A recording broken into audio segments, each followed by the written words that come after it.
Atlas V rocket from Complex 31 at Cape Canaveral Space Force Station in Florida. That was they arrived at the International Space Station on June 6th. During that June 6th rendezvous, NASA and Boeing identified helium leaks and issues with the Starliner's reaction control thrusters as the spacecraft approached the space station. Since then, engineering teams have completed a significant amount of work collecting and reviewing data, conducting flight and ground testing, hosting independent reviews with agency propulsion experts, and developing various return contingency plans. Uncertainty and lack of expert concurrence did not meet the agency's safety and performance requirements for human spaceflight, thus prompting NASA's decision to return Boeing Starliner spacecraft to Earth without the astronauts, Butch Wilmore and Sunny Williams aboard. The uncrewed return allows NASA to continue gathering test data on Starliner during its upcoming flight home, while also not accepting additional risk for the crew.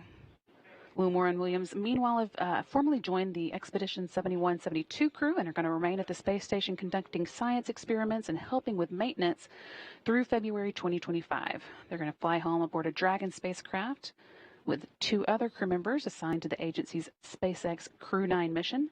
That is NASA astronauts Nick Hague and Roscosmos cosmonaut Alexander Gorbanov. On Thursday afternoon, the hatches were closed between Starliner and the International Space Station. And earlier today at 5:04 p.m. Central, the docking hooks released Starliner, allowing it to separate and begin moving away from the space station and into place for its journey home. You can see that video from earlier today playing here.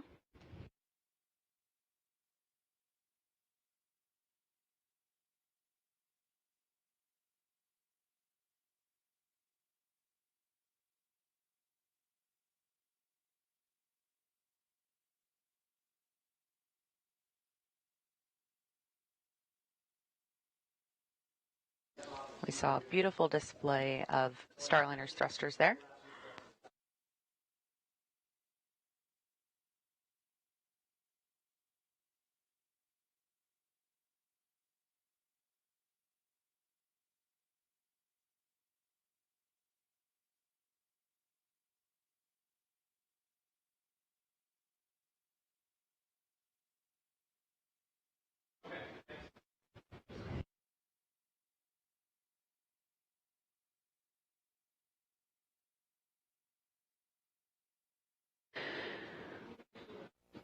Butch Wilmore and Sunny Williams also had some words to say for the teams here on the ground as Starliner was making its way away from the space station.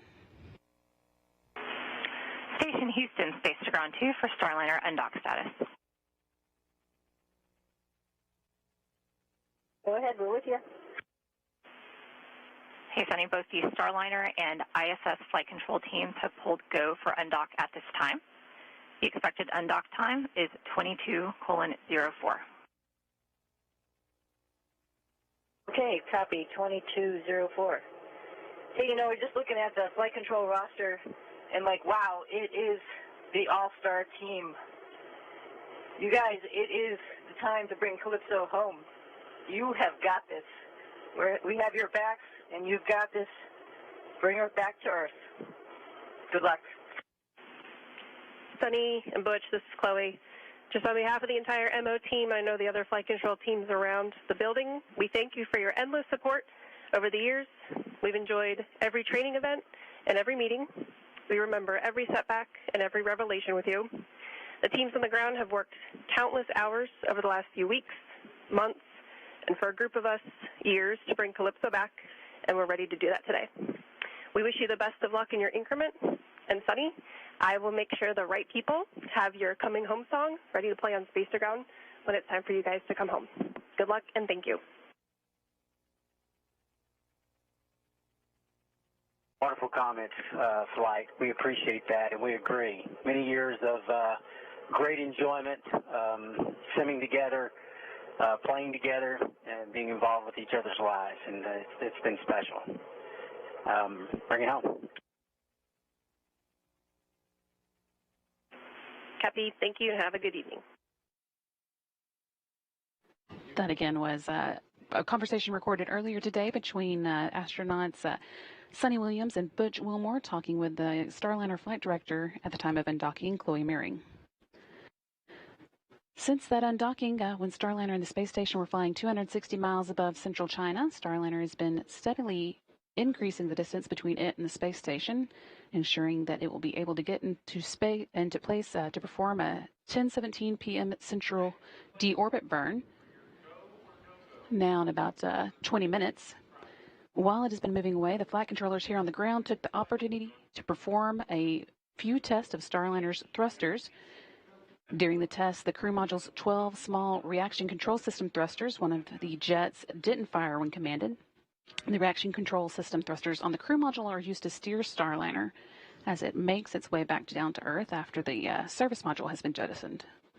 Because those 12 jets are divided into two redundant strings of 6, Starliner only uses one string during normal operations. So although this means a slight loss of redundancy, it shouldn't keep Starliner from getting through re-entry and landing as expected.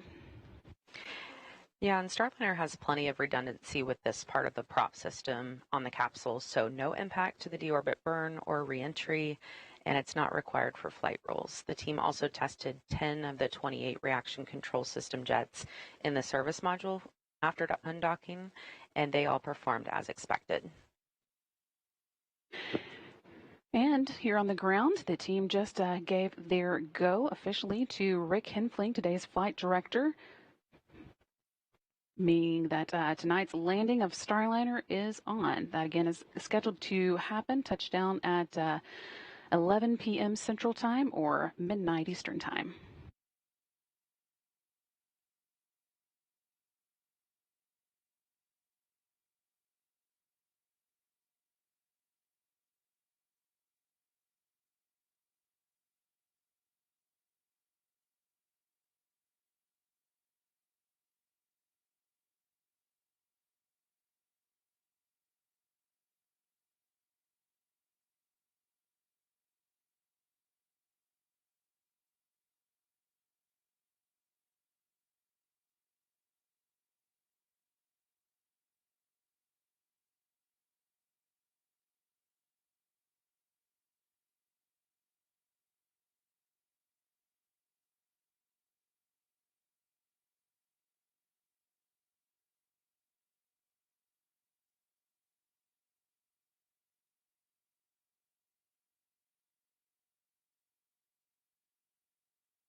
Once again, flight director Rick Henfling has gotten a go from Starliner's for Starliner's deorbit burn from all of the flight controllers watching over the spacecraft's return tonight. And that again means we are officially on for Starliner's return to Earth at about 11 p.m. Central Time or midnight Eastern.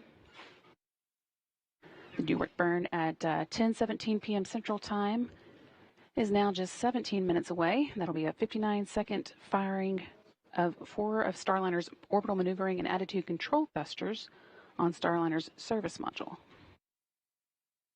And joining us live from Starliner's landing zone with White Sands at White Sands Space Harbor in New Mexico, our colleagues Leah Cheshire from NASA Public Affairs and Boeing's Josh Barrett.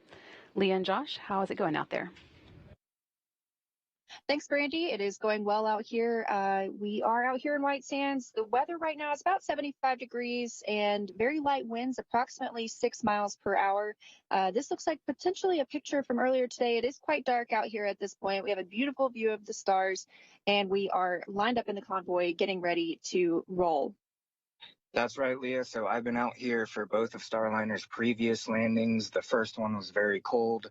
The second one was quite warm, and this one feels just about right. We're following along with 2 command vehicles. We've got the MLCC, or the Mobile Landing Control Center.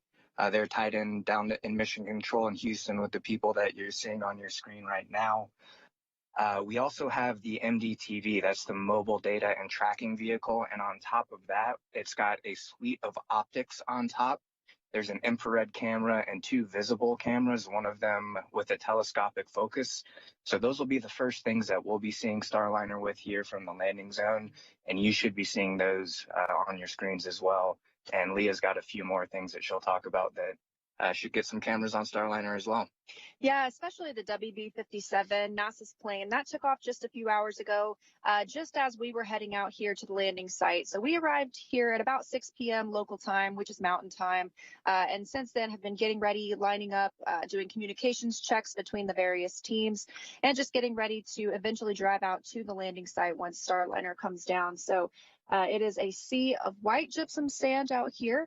And teams are continuing to just prepare as soon as we get into that deorbit burn. So they are actually in a huddle right now, talking through some of the next steps for tonight, getting ready to come and join us here in the convoy as we await to see the deorbit burn.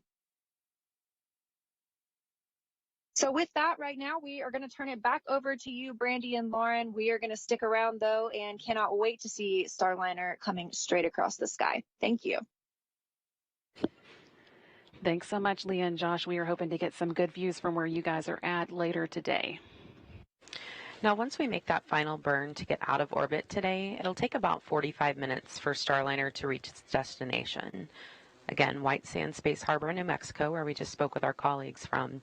Starliner is currently flying with its solar arrays pointed toward the sun, recharging the internal batteries to keep its systems powered through landing. The orbital maneuvering and attitude control thrusters, or what we call OMACs, will fire for about a minute to conduct the deorbit burn. That maneuver slows the spacecraft down from orbital velocities and allows it to start falling back to Earth in a head-down position. At the end of that deorbit burn, Starliner angles itself for re-entry. The deorbit burn is just the first in a series of milestones we're going to be ticking off tonight. To give you the full rundown, deorbit burn is scheduled for 10:17 p.m. Central. As we said, we just got the go for that a few minutes ago. It's going to be followed by the separation of the crew module from the service module at 10:20 p.m., and the crew module will then continue on its own. At 10:45 p.m., Starliner will begin to feel the effects of the Earth's atmosphere again for the first time since its ascent in June. And a few minutes later, around 10:47, the heat from Starliner's reentry will become so intense that that plasma will begin to form around the spacecraft, causing a blackout in communications with Starliner for about 4.5 minutes. Once Starliner clears that blackout period, things will begin to happen very quickly. Yeah, so then up next at 10:56, when Starliner is about 4.3 miles above Earth, the spacecraft will be done with the forward heat shield that is at the top of the capsule. that helped protect it through re-entry, and it will jettison it to make way for the parachutes that are stored underneath. And then almost immediately, those parachutes will begin to deploy. First with 2 smaller drogue parachutes that are meant to take the edge off Starliner's speed. They open up in stages over the course of about 28 seconds. And then at 10:57 p.m., when Starliner is about 6 miles up, the drogue parachutes are released and 3 main parachutes are deployed. They also open in stages over about 16 seconds, but they stay with the spacecraft all the way until touchdown. And again, we are expecting that touchdown to come at 11 p.m. Central. Just before the touchdown, however, at 10:58 p.m., Starliner also sheds its base heat shield at the bottom of the capsule to make way for the inflation of 6 landing airbags hidden underneath it, and those will cushion the vehicle as it lands in New Mexico's desert.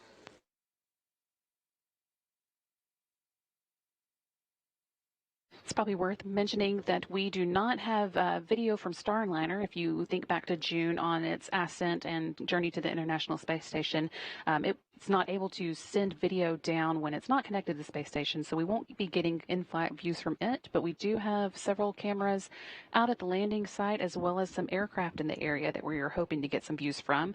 But of course, it is going to be pretty dark out in the desert at night, so they may be infrared or black and white views, but hopefully we'll get some good camera views to show you.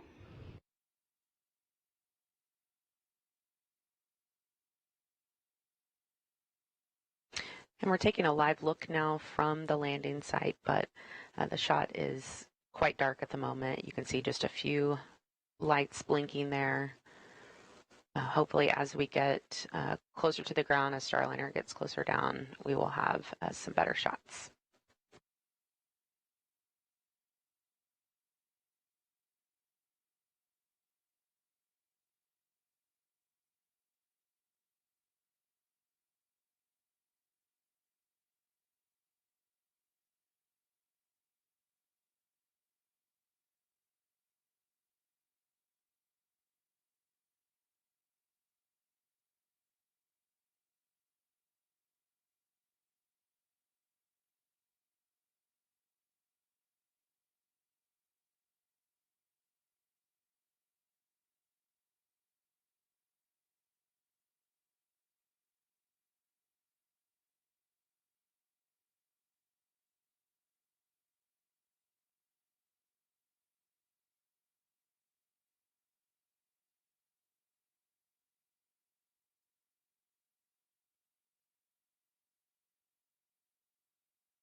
The landing and recovery teams have been out in the desert preparing for the spacecraft's return for several days. I've been speaking with them to catch up on some of the preps that have been taking place. They ran through a full mission dress rehearsal where they practiced the landing and recovery operation with all the different groups and functions. And they've also been keeping a close eye on the wind direction to establish the best recovery zone out at White Sands. They've even sent up some weather balloons to check the wind speeds. Tracking vehicles out there are equipped with cameras, so the team has been calibrating those. And again, although we don't expect any views from Starliner on its way down, we're hoping to get some good ones from those tracking cameras as well as aircraft in the area. We plan to have the WB-57 getting views while it is about 16,000 feet above the ground until the drogue parachutes deploy. And then at about 6,000 feet, we hope to see views from a Cessna in the area. And this is actually a current view of the Cessna as it makes its way out to the landing site, White Sands Space Harbor in New Mexico.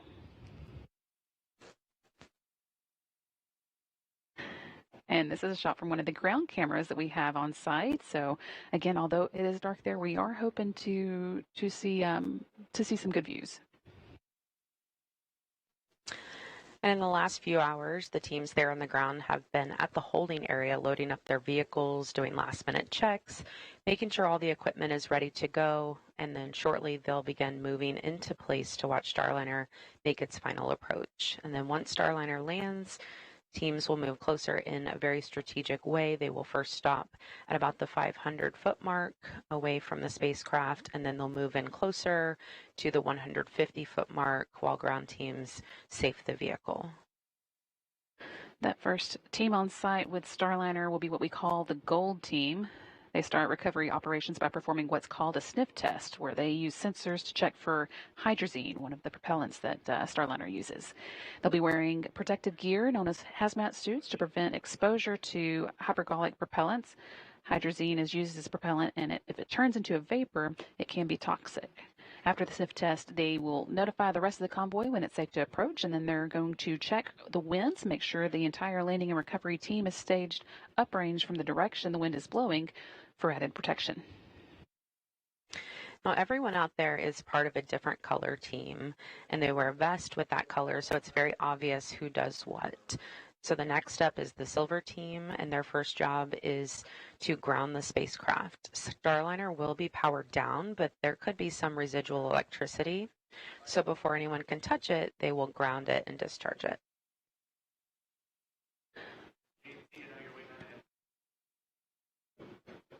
Teams here on the ground are reporting that everything is getting into good configuration for the deorbit burn. That's now just about 6.5 minutes away. Going on with what we were saying, we also will have the blue team that documents everything that's going on at the landing site. These are photographers from both Boeing and NASA who have situational awareness cameras. And again, here's a current view of those teams all ready to deploy at landing. Yeah, that's the holding site that we were mentioning. And then, of course, you can see the mountains there in the background in this black and white view. Now, the green team hooks up the HVAC trailers to Starliner to get cooling on it, but their first job is to put up an environmental enclosure on the spacecraft, and that enclosure looks a lot like a big inflatable. It wraps around the vehicle to get cool air around it and make sure the critical systems don't overheat. Then the red team opens the hatch. That is mostly Boeing Fire and Rescue. They will back up the mobile access platform to Starliner's hatch, giving the team access. And Starliner will be bringing back more than 900 pounds of cargo, including a nitrogen oxygen recharge system, or what we call NORS tank, that NASA will service and refill for future space station needs. The teams will unload that cargo before Starliner heads back to Florida. Just over 5 minutes to go now until tonight's 10:17 p.m. Central Time deorbit burn. Team here on the ground reports that Starliner has gotten into the right attitude, kind of the right way it's pointing for that burn. So everything is looking good. We're on track for landing at 11 p.m. Central, midnight Eastern.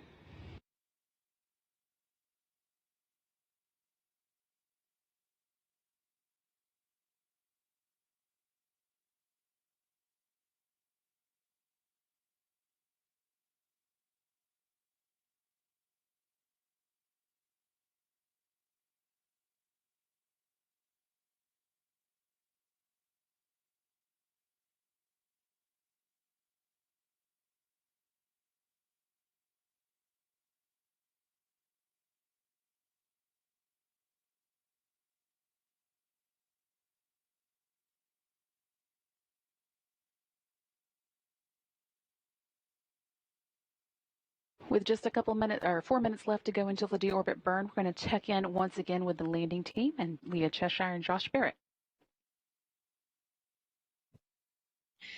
Thanks, Brandy. Yeah, we are out here just waiting in the convoy area. Now, most of the team is taking part in a safety briefing right now as we prepare to watch the deorbit burn and the reentry and then move in toward the spacecraft. Like you mentioned, it's really dark out here. Josh and I were just able to take in the really beautiful sight of the Milky Way. It's so dark. So once the capsule starts to re-enter the Earth's atmosphere, we expect to have a pretty good view of the streak as that plasma builds up around the capsule itself. That's right. We should be seeing it come just over the southwest horizon, right through the saddle of kind of the mountains that are just overlooking the mountain range here. And remembering back to OFT1, kind of the view that we should be having here is that we'll hear the sonic booms as well after we see kind of that plasma envelope. And then pretty quickly afterward, it is pretty remarkable how quickly it does end up over our heads. We'll see the flashes from the mortars, which deploy those Fort Heat Shield parachutes, which take the Fort Heat Shield off. Then we start hearing those mortars, and then the parachutes start to deploy. And then it's kind of slow motion from there as it drifts down.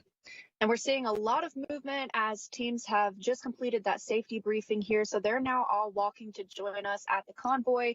So it looks like we are just a few minutes away from the deorbit burn, and the show is really getting on the road soon. So with that, we're going to turn it back over to you in Houston. We are all just over 2 minutes away from the deorbit burn. At this point, Starliner has moved well away from the International Space Station and quite a few kilometers ahead of it as well. We had a number of smaller burns to ensure that Starliner was at a safe distance away from the space station before it performs the deorbit burn that will bring it out of orbit and on its journey back to Earth. And Flight Director Rick Henfling and his team expect Starliner's orbital maneuvering attitude control thrusters, also called OMACs, to fire around 10:17 Central Time, pushing the spacecraft out of its orbital flight path and onto its journey home. This deorbit burn will set us up for a touchdown time of about 11 p.m. Central or 10 p.m. Mountain Daylight Time out there in White Sands, New Mexico. Once it's there, control teams in Houston will begin powering off Starliner's radiators and solar arrays as the spacecraft now has enough power to get home, and sublimators will be taking over cooling. They use water to cool the cabin. Starliner is also, as we said, now in the correct attitude for performing the deorbit burn, and at this point, the service module and crew capsule are still attached to each other. 4 of the service module's 12 aft-facing orbital maneuvering and attitude control engines are going to be powering the deorbit burn, allowing them to separate safely. And those engines are each 1,500-pound thrusters, meaning this burn will take about 6,000 pounds of thrust, slowing Starliner from its current orbital velocity and bringing it back to Earth's atmosphere for a smooth landing. The Small Reaction Control System, or RCS thrusters, assist here in holding Starliner in the correct attitude. During this test flight, our teams ran roughly 1 million computer model simulations showing all the different thruster combinations possible for a safe return to Earth today. Just 20 seconds now until the burn starts. It'll last 59 seconds. And again, you be firing those orbital maneuvering and attitude control thrusters.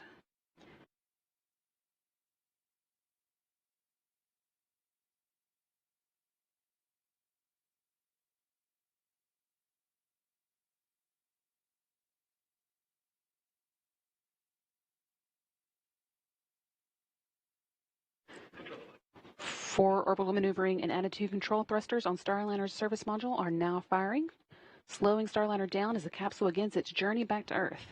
This will take about 59 seconds to complete. We're hearing all thrusters firing well so far. You can see here those representation of those thrusters firing. Starliner is maintaining its attitude, and as those large orbital maneuvering thrusters are firing, smaller reaction control system thrusters are also working, keeping the spacecraft in the correct position for the burn.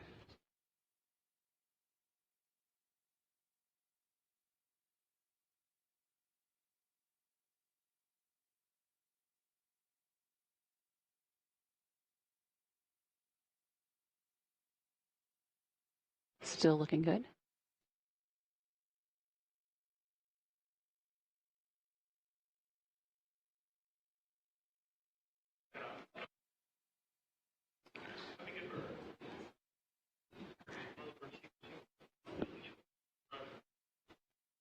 And we did see the deorbit burn cut off successfully. Teams here on the ground reporting a good burn.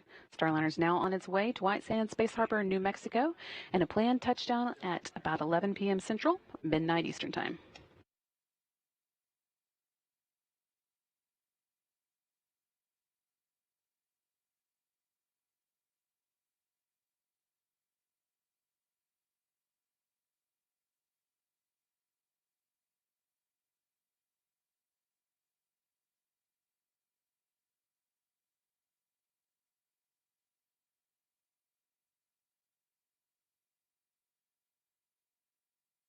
Next up on the to-do list for tonight is the separation of the service module. With the service module's job done, it'll be disposed of over the Pacific Ocean, leaving the uncrewed crew module to carry on alone.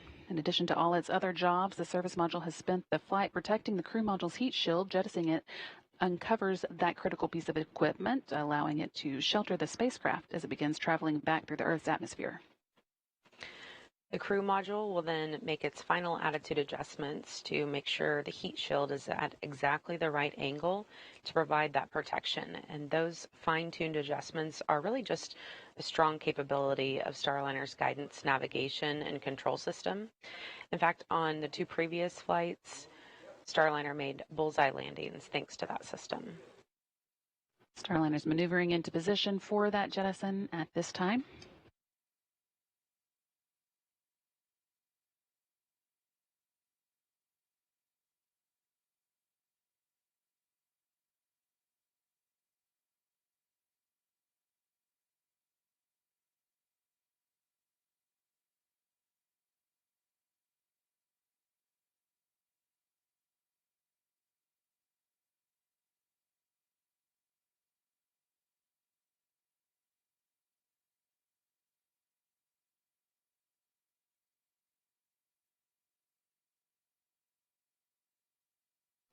Team here on the ground reporting that Starliner's in a good attitude, pointing the right direction for the service module separation. And the service module has just jettisoned, separated, and is now falling away. It will burn up during reentry over a remote part of the Pacific Ocean. And Starliner will continue on its path to New Mexico, where the landing and recovery team is waiting for touchdown. Starliner is now angling itself and its heat shield for reentry. The entry interface is coming up in just about 10 minutes. That's the hottest part of the reentry process, with Starliner's heat shield reaching about 3,000 degrees. To protect Starliner from those heat loads, the spacecraft has what's called an ablative heat shield. The outer surface of that shield heats up to a gas, which then carries the heat away from the crew module through convection.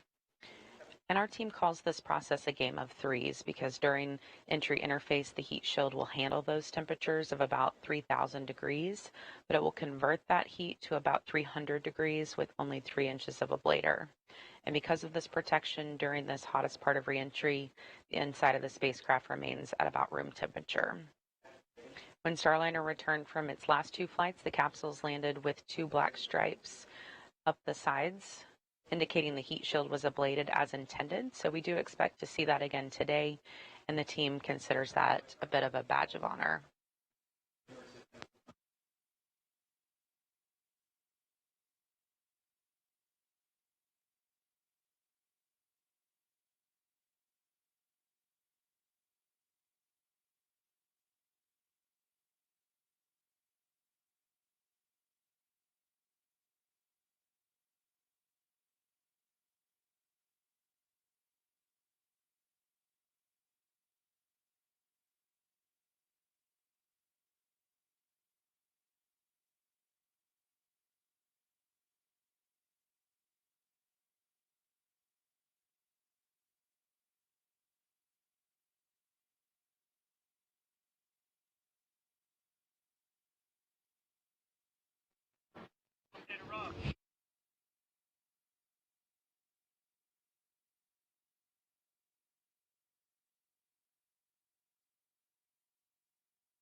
Once again, we did see Starliner deorbit or performance deorbit burn on time at 10:17 p.m. Central Time, and then quickly turned around and jettisoned its service module now that it has performed its duty over the course of the mission.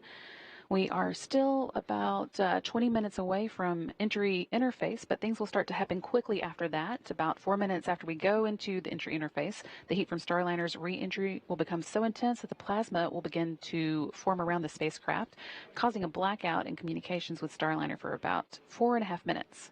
And after that, we'll see Starliner jettison its forward heat shield that's been protecting the parachutes during re-entry. Then, when Starliner is around 30,000 feet above the ground, the spacecraft's parachute sequence will begin. Two drogue parachutes will start slowing Starliner down, and then they'll detach, and 3 main parachutes will deploy and inflate. At about 3,000 feet off the ground, the base heat shield jettisons, exposing the airbags, and then at touchdown, those airbags absorb the initial force of landing, cushioning the spacecraft for a soft, safe return to Earth.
Currently, Starliner is about 213 miles above the South Pacific Ocean. It's just past the southernmost portion of this final orbit, coming around the southern coast of Australia, and now is going to begin making its way northward towards the west coast of the United States for that landing at 11 p.m. Central Time, midnight Eastern Time at White Sands Space Harbor in New Mexico. Again, we've had the deorbit burn that took place just as planned at 10:17, a 59-second burn that changed the Starliner speed by about 290 miles per hour, 130 meters per second. That made way for the service module separation, and the next milestone we'll be watching for is the entry interface coming up around 10:45. Still about 10 minutes away.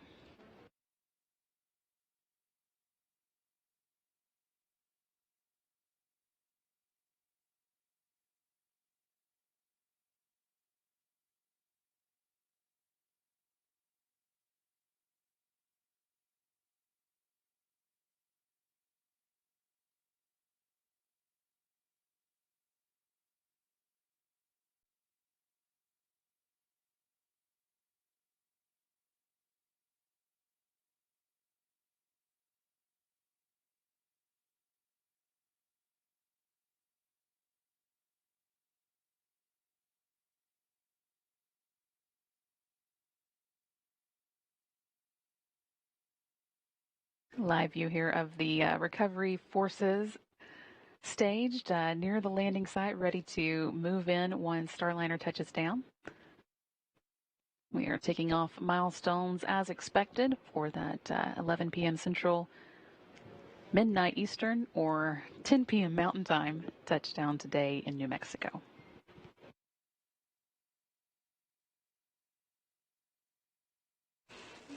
Again, Starliner performed its deorbit burn about 12 minutes ago.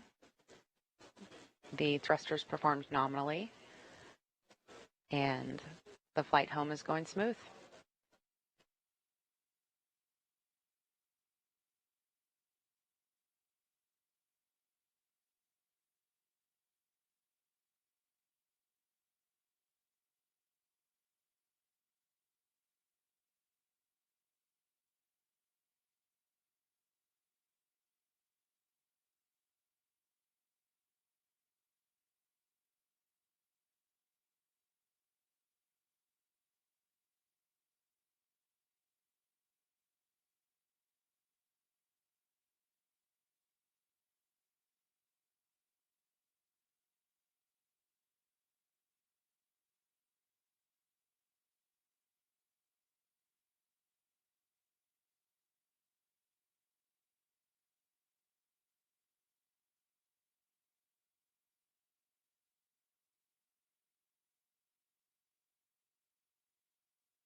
We're still about 14 minutes away from the entry interface, which is our next milestone. I think I said earlier that we were 10 minutes away. That was a mistake.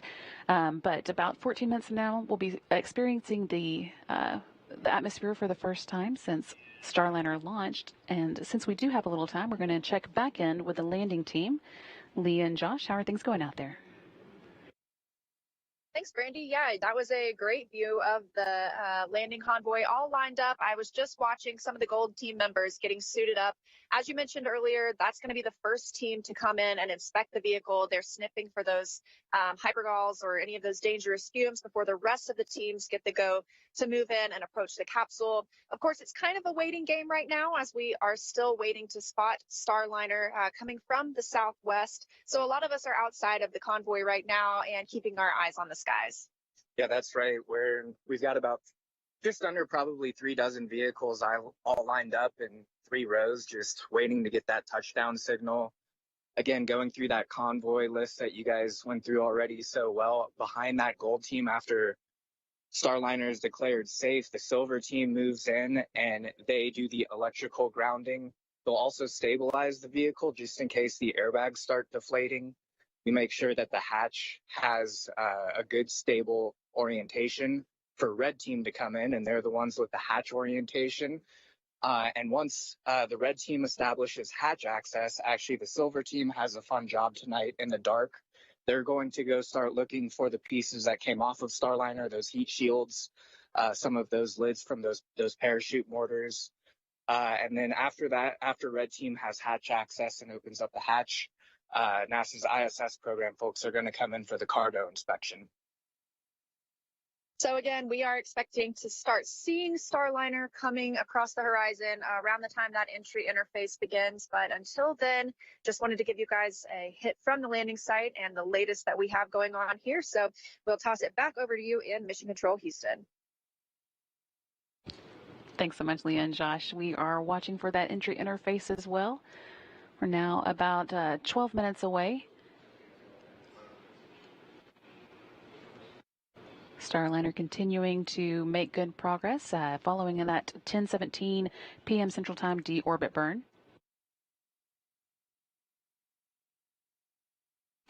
Again, we're looking at the landing and recovery team set up at the holding zone there at White Sands.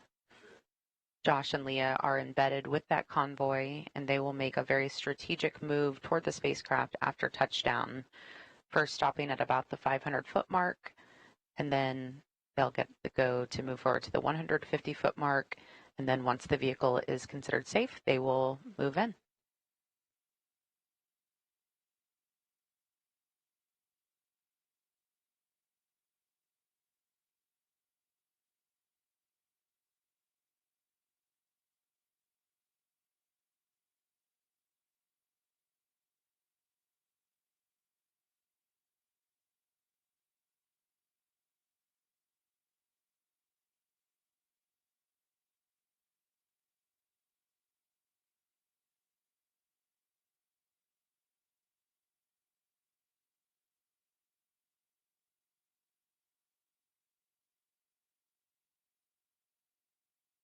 With the deorbit burn complete and the service module separated, the spacecraft's heat shield is now exposed and ready to begin experiencing the atmosphere again.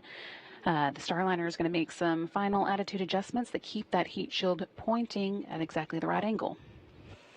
And next up after that is entry interface, again, just coming up in a few minutes. At 400,000 feet above Earth, Starliner faces temperatures of 3,000 degrees Fahrenheit from the plasma created by air friction around the spacecraft. But Starliner can handle that heat with its heat shield, which is made of an ablative material designed to keep the inside of the spacecraft at about 70 degrees. A few minutes later, Starliner will experience an expected blackout in communications, and that will last for about 4.5 minutes. At 30,000 feet and just 11 minutes before landing, Starliner jettisons its forward heat shield, exposing the spacecraft's parachute system.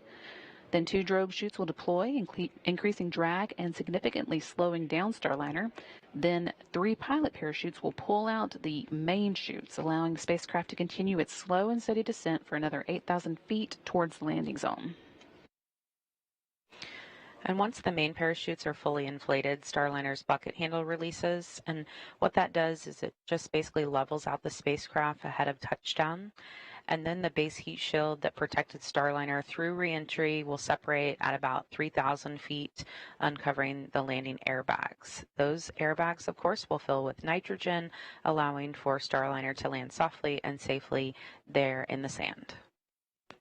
Less than 10 minutes to go now before we do get to that entry interface point, and now just 24 and a half minutes away from the landing at White Sands Space Harbor. Everything's pretty quiet in the room, which is a good sign. Things are continuing to go smoothly as Starliner begins making its way back to Earth.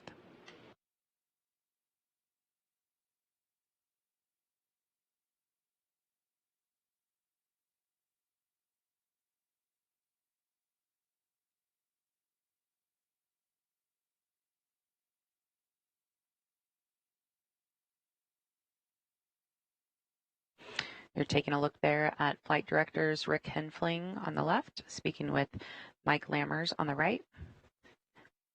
Rick is the flight director for this landing operation. Mike is weather flight director. They are tag teaming this operation.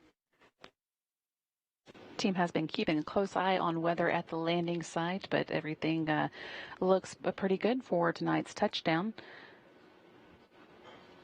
Yeah, about 79 degrees Fahrenheit out there. They reported 10 miles of visibility.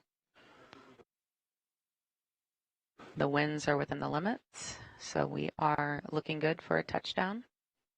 Coming up right about 11 o'clock p.m. Central Time.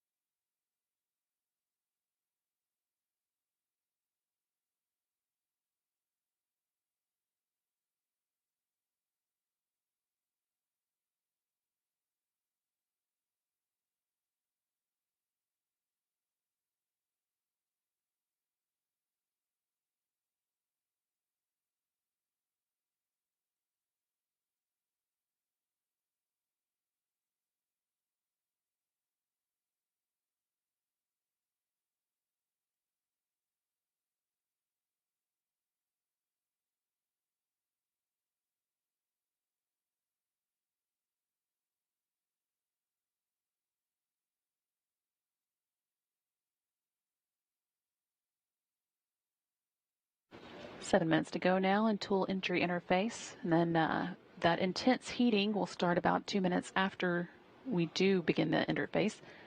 That'll last about 4.5 minutes, during which time we'll be in a blackout.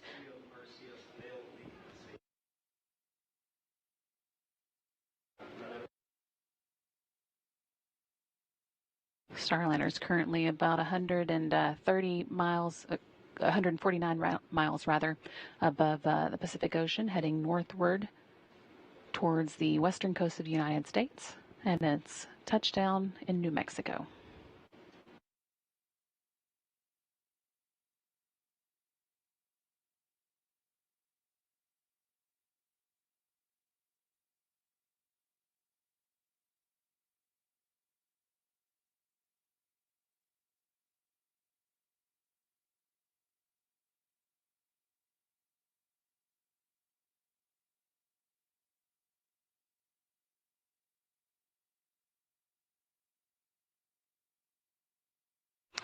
We're taking a look here at the landing trajectory. There on the left of your screen, you can see that line that crosses over the Baja Peninsula, and that is the track Starliner will take as it makes its way into New Mexico. As it gets closer to the ground, people living in the area might get a bright shot of Starliner coming back through the atmosphere and landing there in White Sands, New Mexico. You can also see there in the center of the screen the to-do list, basically, before we do get to landing. The service module separations highlighted in green because that one's already taken place. And next up is the entry interface, about 5 minutes away from now.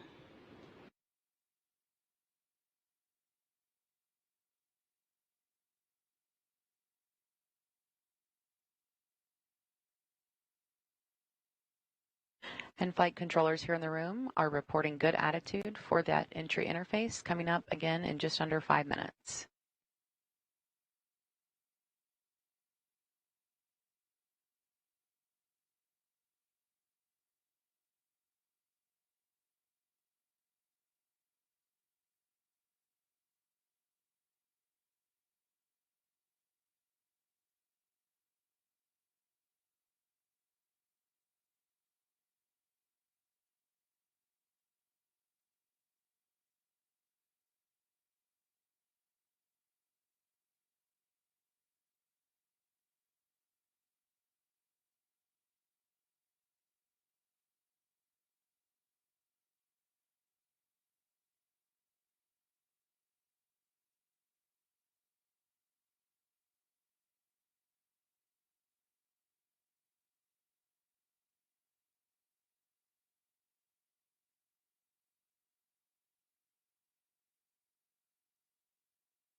2.5 minutes left before Starliner begins to feel the effects of the Earth's atmosphere again. Everything continuing to go smoothly.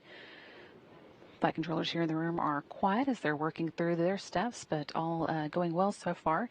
Starliner is in position to begin experiencing that heat from re-entry. Now less than 100 miles above the Earth and heading towards the Baja Peninsula. We'll be flying over that before landing in New Mexico. Just 17 minutes to go until landing.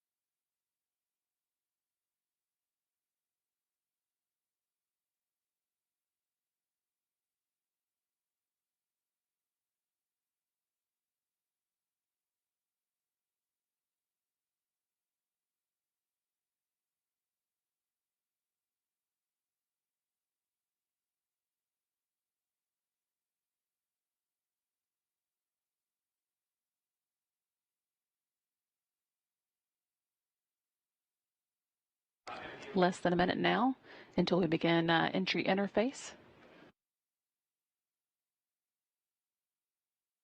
Again, about 2 minutes after entry interface starts, we'll begin seeing the heating really get intense, and we'll go into a 4.5 minute blackout.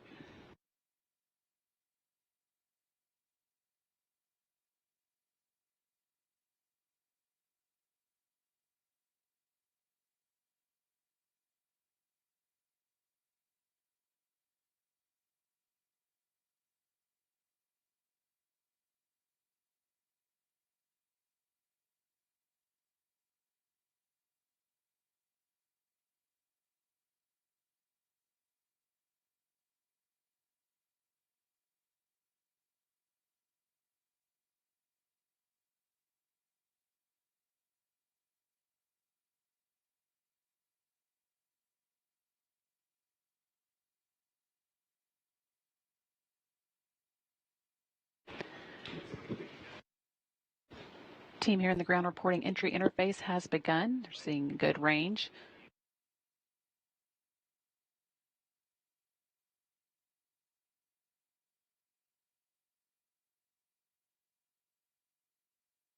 Seeing another view from the landing site, or the teams getting ready to move out to the landing site here. A little better idea from this view of exactly how dark it is out there with all the lights of the vehicles shining. A minute and a half until we move into the blackout period for Starliner. And 14.5 minutes until we land in White Sands, New Mexico.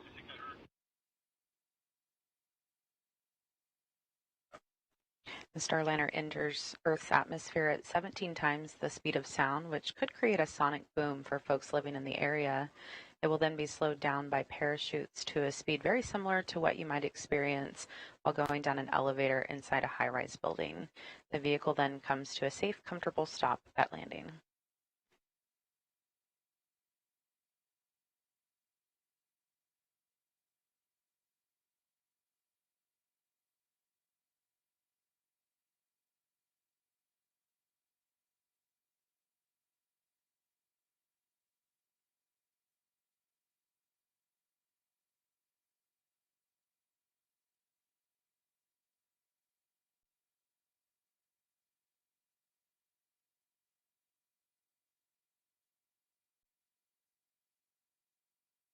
.30 seconds now until the blackout period begin. Due to the compression of friction and friction of the air, the molecules generate a very hot plasma that causes the red-orange glow you often see appear in post-flight imagery on many spacecraft. Although we won't get to see that tonight, it will happen. It causes an expected communication dropout. This one will last 4.5 minutes as the vehicle goes through a time when plasma interferes with a satellite signal. We expect that blackout to end around 10:52 p.m. Central. Well, this is also the time that I mentioned earlier where a Starliner in the past 2 flights has gotten that black mark along the sides of it, and that just really proves to our team that the ablative heat shield or the ablative material around Starliner is doing its job, and the heat shield is pushing that plasma away.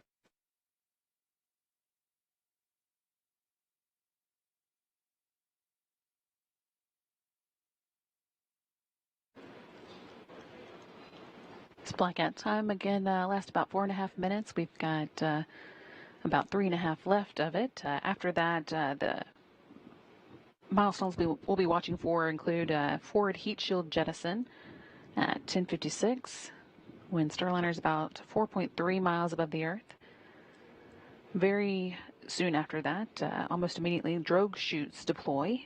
Those give a little bit of an initial slowdown to the vehicle before the really large main parachutes deploy. That happens when the Starliner is about 2.5 miles above the Earth.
This is a live view from the International Space Station where we're able to get a view of Starliner's track as it comes in.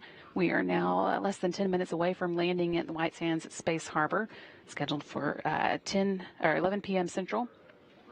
Also getting reports that the WB-57 is also able to see Starliner now as it begins coming in for its landing. We've still got just about a minute left to go before Starliner comes out of its blackout period.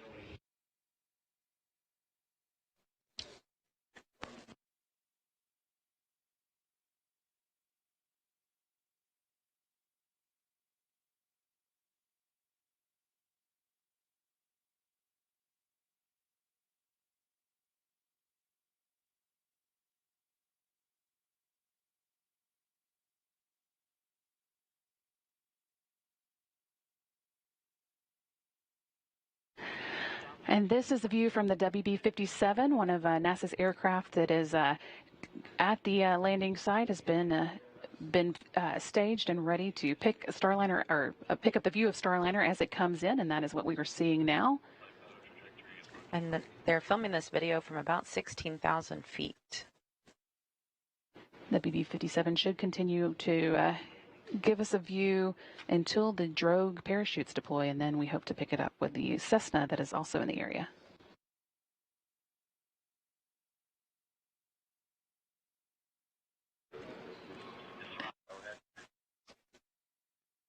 And flight controllers here in the room are reporting that we are out of that blackout period and everything is looking good. Starliner remaining nominal as she returns to Earth.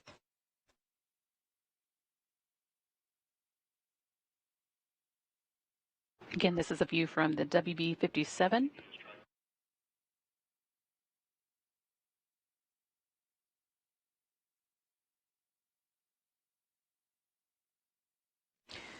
Starliner showing a beautiful streak across the sky as she returns to White Sands, New Mexico.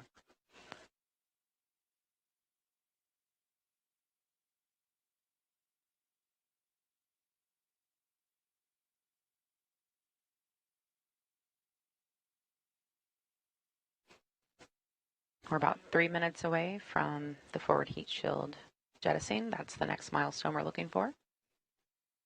Starliner is currently about 27 miles above the Earth, and the team at White Sands reporting that they have seen it. We got a tally hole from them reported remotely.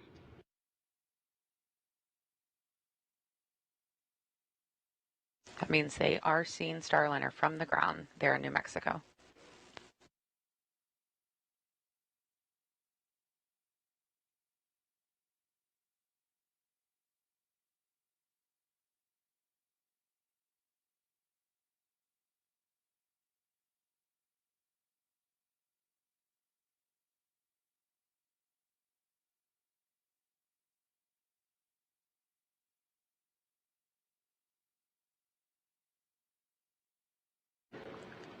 This view is coming from the Cessna that's also in the area, picking up Starliner now from its lower altitude, about 6,000 feet above, whereas the WB-57 is about 16,000 feet up.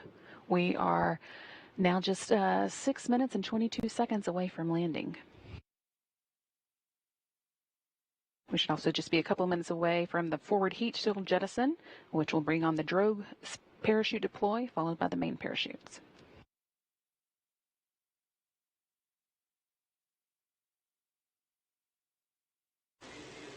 And the strobe lights on Starliner are now on.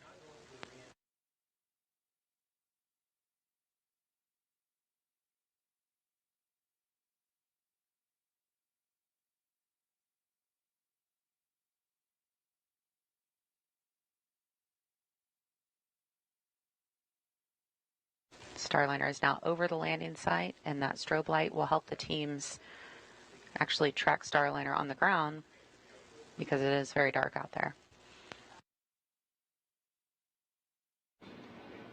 Now about 12 miles above the landing site and just 5 minutes away from landing.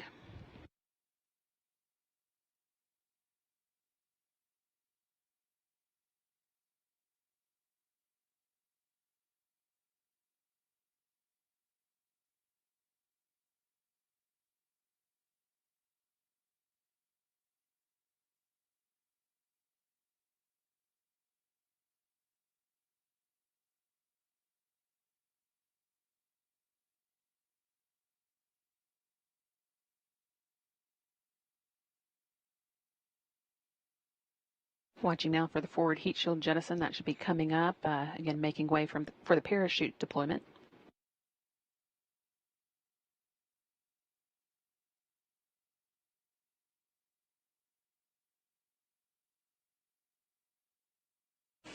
All right, and that action you're seeing on your screen, forward heat shield and drogues out.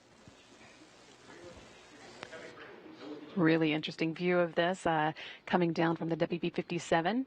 See those two drogue parachutes now deployed. They slow the vehicle down initially until it gets to a safe speed for the enormous main parachutes to follow.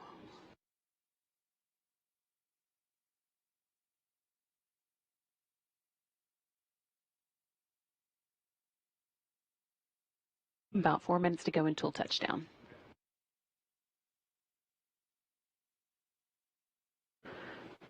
Now back to a view from the Cessna aircraft in the vicinity of the landing site. Again, this is a view from a little lower than the WB-57 we were seeing.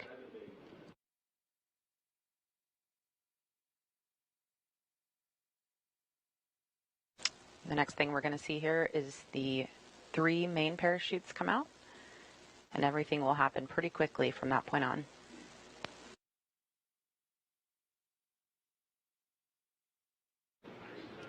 After those mains are out, we'll see the bottom heat shield that has been protecting Starliner through its journey through the atmosphere come off. That makes way for the landing airbags to deploy.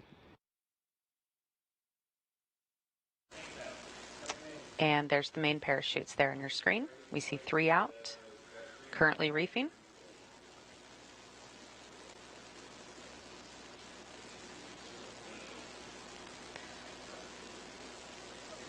And the teams at the landing recovery teams report that they heard the booms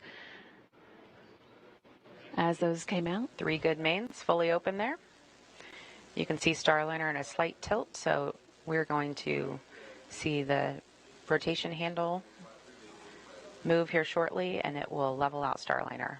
But 3 good parachutes, looking great.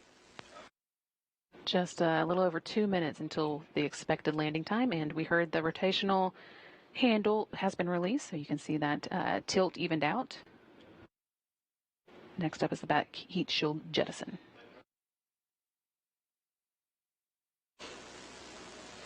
And there it goes. That again makes way for the airbag inflation. Nice to see that. You can see the airbags deploying there on your screen. Those airbags are filled with nitrogen as they guide Starliner safely back to the desert floor.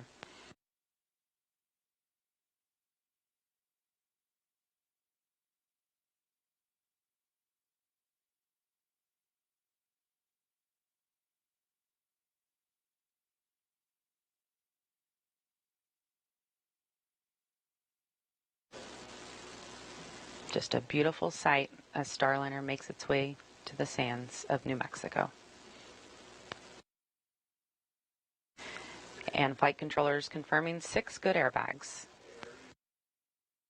This view still coming to us from the Cessna. We've got just about a minute left to go until the expected touchdown. I'll be watching for that time for you.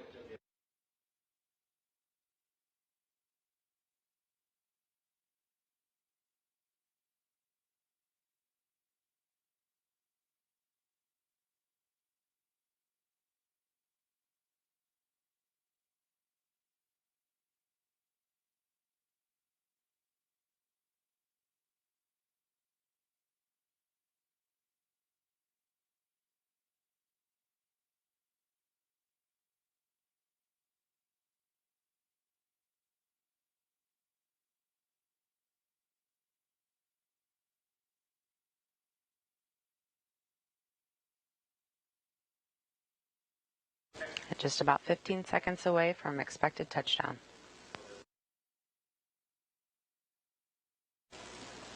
You're seeing the ground there in your screen as we get closer.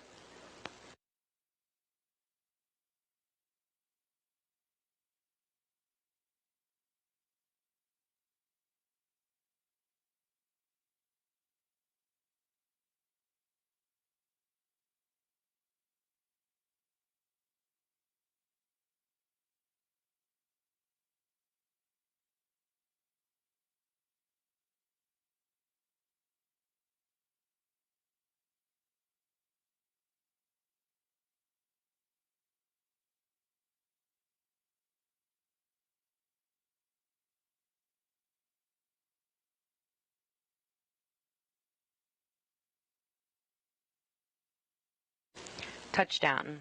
Starliner is back on Earth. That landing coming at 11:01 and 35 seconds Central Time, 10:01 and 31 seconds Mountain Time at White Sands Space Harbor at the U.S. Army's Missile Range in New Mexico. Our landing and recovery teams will now wait for clearance before making their way to the spacecraft. One of the changes required with no crew on board is that the team here in the flight control room will be the ones to command the parachute to be cut away so that the wind doesn't pull the capsule along. But that's no problem for them. So now with Starliner down, they can begin working on some of the post-landing to-do items. Again, we saw Starliner touchdown at 11:01 p.m. Central Time. That's 1 minute after midnight Eastern Time, or 10:01 p.m. Central at the landing site in New Mexico.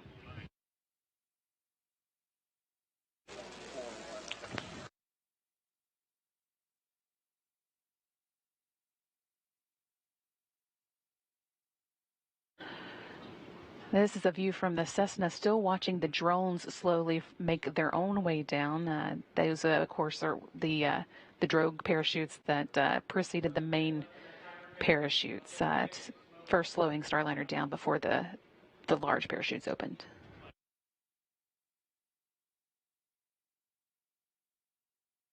And really just a flawless and beautiful descent of Starliner today. Even heard some cheers and clapping in the background.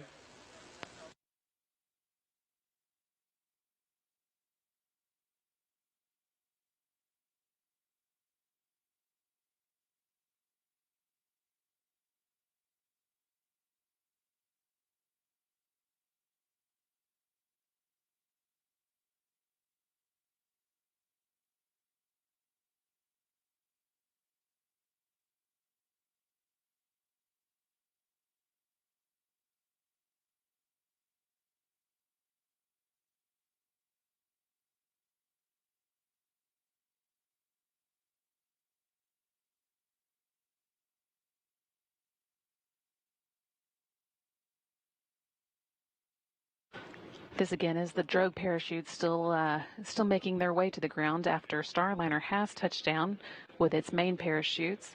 Touchdown came at 11:01 p.m. Central Time. The team here in Mission Control will be working through some post-landing steps now.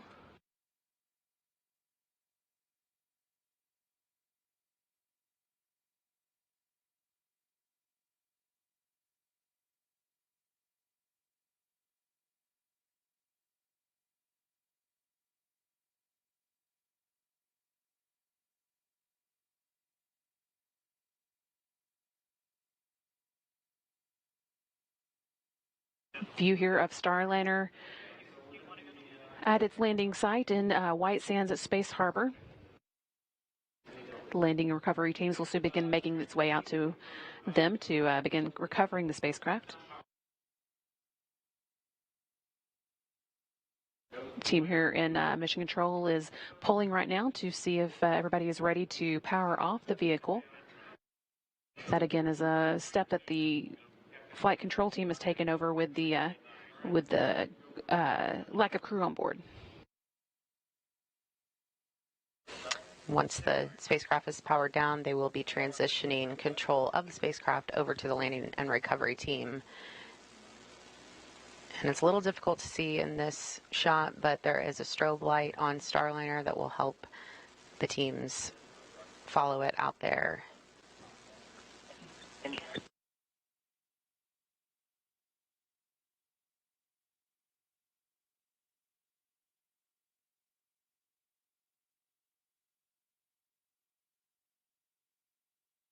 And the recovery team is on the move, but I think Leah Cheshire and Josh Barrett, our colleagues out there, may be able to give us one last update. Leah and Josh, can you hear us?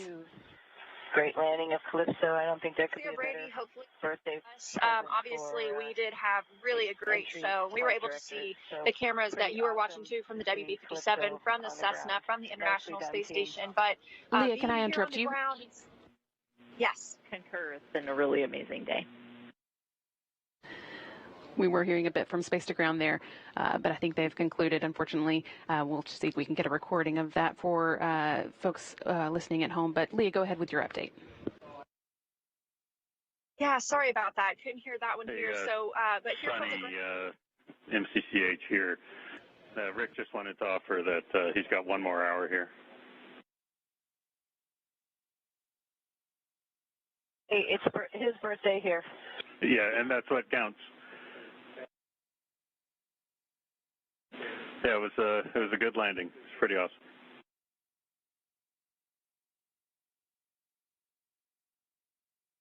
You guys are the best. You are the best. Thank you.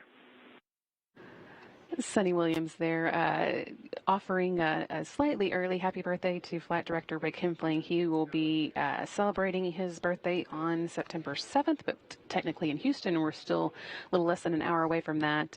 They are, of course, already on September 7th at the International Space Station. But Leah, if you were still with us, we'll still take that update if you can give it to us.